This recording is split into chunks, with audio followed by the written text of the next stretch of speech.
आता लोकसभेच्या रिंगणामध्ये उतरलेल्या महायुतीच्या बीडमधील उमेदवार पंकजा मुंडे मैदानात उतरले आहेत। दरम्यान सद्यस्थिती पाहता समाज माझ्या विरोधात नव्हे तर माझ्या सोबत आहे असा विश्वास पंकजा मुंडेंनी व्यक्त केला। तर राष्ट्रीय राजकारणात जाण्याबद्दल फारसा विचार नव्हता अशी प्रतिक्रिया त्यांनी दिली। राष्ट्रवादी महायुतीत सामील झाल्यामुळे धनंजय मुंडे सोबत आले, त्यामुळे आपल्या माणसांविरोधात बोलण्याची वेळ आली नसल्याचं समाधान पंकजा मुंडेंनी बोलून दाखवलं। समाज माझ्या विरोधात नव्हे तर माझ्या सोबत आहे असा विश्वास पंकजा मुंडेंनी व्यक्त केला। तर या सगळ्या संदर्भात पंकजा मुंडे यांच्याशी एक्सक्लुझिव्ह बातचीत केली आमचे प्रतिनिधी राहुल जोरी यांनी।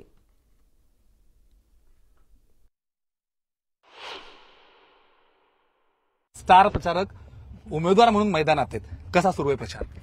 प्रचार जोरात सुरू आहे। तुम्ही स्वतः पाहताय वेगवेगळ्या पद्धतीने आम्ही कार्यक्रम घेतोय। आज जसं मी दिवसभर बैठकांचा ससेमिरा लावला होता, मला लोकांनी भरपूर पाहिलं टीव्हीवर माझ्या सभा, त्यामुळे लोकांना जवळून पाहायचा फार यावर्षी आकर्षण होतं। 5 वर्ष संविधानिक राजकारणातून बाहेर मी संघटनेच्या राजकारणात काम करत होते, त्यामुळे लोकांना आग्रह होता की ताई आम्हाला पाहायचे आहेत। त्यामुळे मी प्रत्येक ठिकाणी जायचा प्रयत्न करतेय, जेवढ्या ठिकाणी लोकांना भेटीगाठी करते। खूप चांगला प्रयत्न। ही निवडणूक वैयक्तिक पातळीवर, राजकीय पातळीवर किंवा ह्या सगळ्या वेगळ्या संघर्षांना तुम्ही वेगळी कशी बघताय?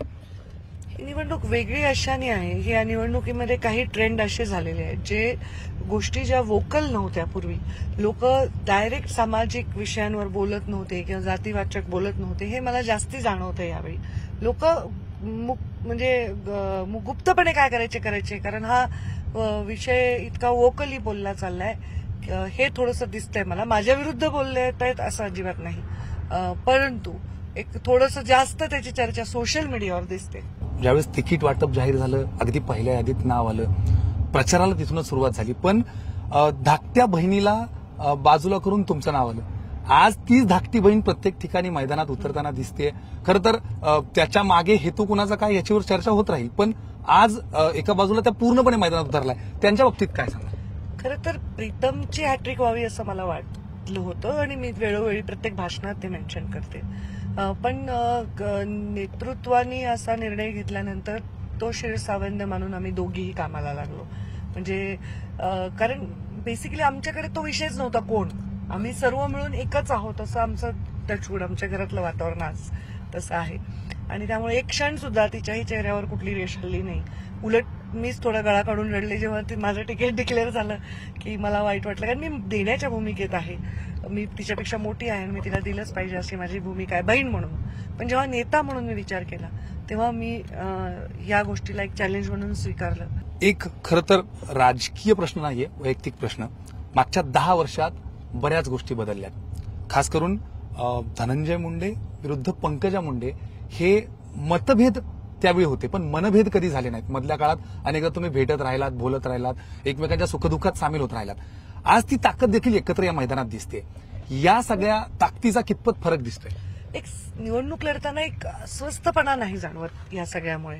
धनंजय त्यांच्या पक्षात आहे, मी माझ्या पक्षात आहे, आमच्या आयडिओलॉजीज दोन्ही पक्षाच्या आपापल्या आहेत, पण आम्ही युतीमध्ये आहोत, तो निसर्गतः आम्ही युतीमध्ये आलो। म्हणजे धनंजय आल्यानंतर मी हट्टीपणाच केला असता किंवा प्रीतमने हट्टीपणा केला असता तर हे गणित बसलंच नसतं। मग आमच्या दोघींपैकी एकीचं तिकीट ह्याच्यामध्ये कुठेतरी गेलेलं आहे। म्हणजे मलाही राष्ट्रीय राजकारणात जाण्याची एवढी आता काही प्लॅनिंग नव्हती, इव्हेंच्युअली मी गेले असते, मी ऑलरेडी काम करते, परंतु प्रीतमलाही चांगलं 10 वर्ष सुंदर तिने काम केलेलं होतं आणि लोकांमध्ये तिच्याविषयी प्रचंड आवड आहे, सहानुभूती आहे। तर त्यावेळी एखादी कोणीतरी थांबणं हे अपरिहार्यता होती आणि ती अशा पद्धतीने।